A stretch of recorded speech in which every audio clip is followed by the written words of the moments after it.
The reason you aren't growing is because you're doing all partials, bro. I say that laughingly, but it's the truth. One of the things I noticed this week in the gym is I looked around and just kind of assessed the scenery, because that's a big thing that, literally, I think for me just doing a trainer, like I was always just very observant about what went on around me. And that's, I think it started with when I was really young and getting into lifting to be a bodybuilder is I wanted to take in all the data, right? Like I wanted to specifically watch all the guys who were huge and learn what they were doing, and all the things that the guys who were really small and skinny did, I wanted to take that in and throw that in the garbage. So I was always assessing when I walked in the gym. I'd, just curious what, why, how people did things, and then if they progressed or not. So one of the things I noticed this past week, and I think this is really with the rise of wellness and the attention so many women are placing upon glute training and lower body training. And listen, I love it. I'm all about it. Like hard leg and lower body training is crazy difficult. So hats off to all you women out there who are doing that 2, 3, 4 times a week. What I've noticed is women, especially their lower bodies, are progressing at a rate that is far superior to most men. And I'm like, why? Like, what is that? So when I was in the gym, what I observed was it's range of motion. These women are going full range of motion. They're learning how to target those glutes, quads, hamstrings perfectly for them and their bodies. And then they're maximally training that with the most load they can do, tons of intensity techniques, and then volume. So I'm gonna show you some really shitty examples of partial ranges of motion that I see so many guys out there doing. The king of all these partials is gonna be leg press, quickly followed by the squat, and then dumbbell chest pressing, honestly, and this could be the bar too, by the way. Then you have your preacher curls where people are just humping and riding the bench. So if you look at me doing all those crappy form reps, please do not use that example as what to mirror or mimic. That is not what we want. We want the opposite. And you know what, let me go over here to the dumbbell rack and pick up some dumbbells and show you another exercise that's just absolutely butchered because people are way too concerned with weight and looking cool as opposed to actually growing muscle tissue. So let's go over to the dumbbell rack. So I'm gonna show you the bad way first, right? It's here. Here. Oh, guess what's moving? My neck. Let me turn to the side.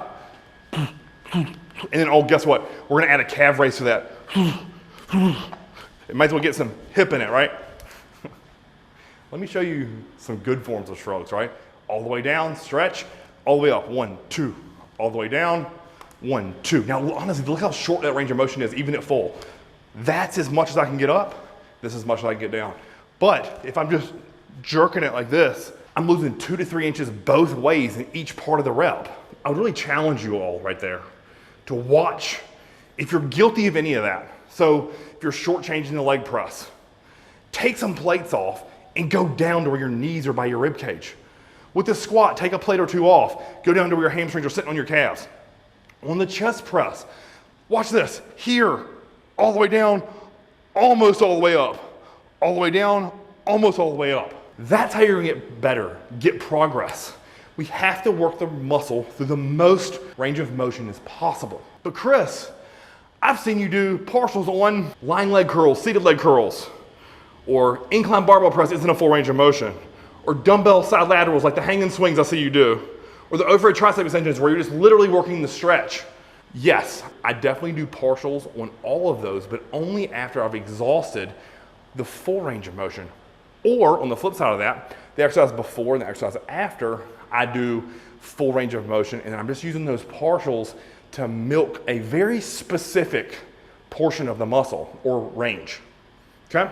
So if you are, I'm gonna do a broad statement here.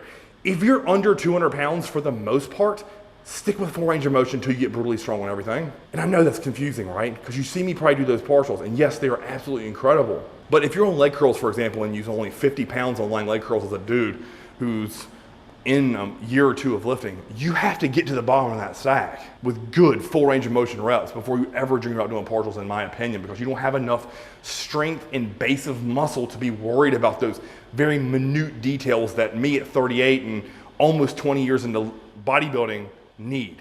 Look around your gym. I'm sure you've seen people who are guilty of it, especially on the squat, on the leg press. I just don't get it. Like, pull some of that weight off, do the full range of motion, get the full range of development.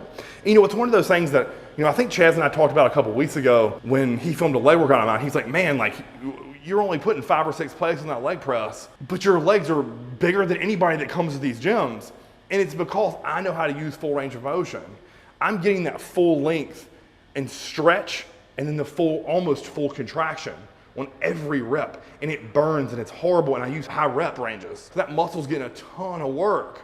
So if you're one of those guys out there who has under 20-inch quads, hamstrings, and have 10 plates on the leg press, I'm telling you, cut that shit in half, go full range of motion, really own the positive and negatives, and you'll watch your legs start to grow. All right, the final piece of this puzzle is, Chris, how do I know if I'm using a short or crappy range of motion? That's when I really encourage you guys to get your camera out or have your training partner film some hard top sets or the max load you're doing for the day, right? Because those are the sets that are gonna be the easiest to shortchange because you're going for more reps. You're trying to beat the logbook. You're, trying to get to new plateau busters and build new strength, right? And what you'll find is a lot of times people will just simply shorten that range.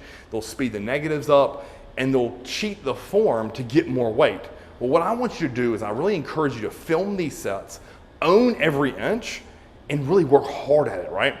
Standardize your lifts. If you watch 99% of my videos, you can look at a leg press from 2 years ago versus a year ago versus this week, and it all looks the same. The range of motion is the same, the tempo is the same, all of that. And that's how I know if I'm making true progress, right?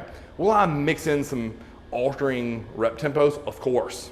But for the most part, on a standard set of, say, hack squat, they're gonna look the same, no matter if I have 3 plates, 4 plates, 5 plates, 6 plates, or 7 plates aside. So get that phone out, film it. Because what you'll find too, right, is let's say you think you're reaching great depth. When heavy weights on your back, a lot of times you feel like you're going deeper than you actually are.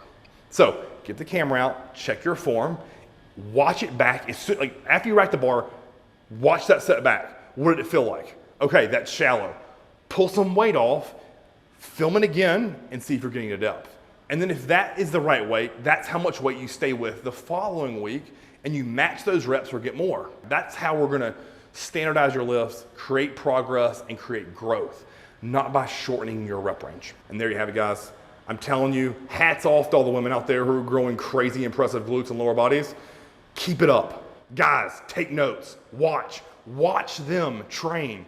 When they do RDLs, when they do squats, when they do lunges, it is full range of freaking motion. They are not cheating, and they are working crazy hard with loads that are beyond impressive, right? And that's because they care about progress over their ego. Where I know is that from a guy's perspective, it's very easy to like look around and be like, oh, well, he's doing 315 on bench press, I gotta do it. And the next thing you know, your reps are like 4 or 5 inches as opposed to getting down, getting good growth. So I challenge you, increase your range of motion, get better at lifting, standardize every major lift, and you'll start growing today. If you like this video, guys, like, share, and subscribe. Until next time, Chris TV.